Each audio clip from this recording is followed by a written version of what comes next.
34 சங்கீதம் 19 நீதிமானுக்கு வரும் துன்பங்கள் அநேகமாயிருக்கும், கர்த்தர் அவைகள் எல்லாவற்றிலும் நின்று அவனை விடுவிப்பார்.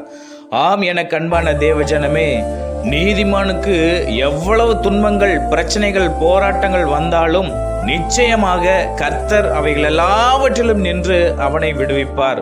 வேதத்துல யார் நீதிமான் என்று பார்க்கிற பொழுது எசேக்கியேல் தீர்க்கதரிசியின் புஸ்தகம் 18 அதிகாரம் 9 என் கட்டளைகளின்படி நடந்து என் நியாயங்களை கைக்கொண்டு உண்மையாய் இருப்பானாகில் அவனே நீதிமான், அவன் பிழைக்கவே பிழைப்பான் என்று கர்த்தராகிய ஆண்டவர் சொல்லுகிறார்.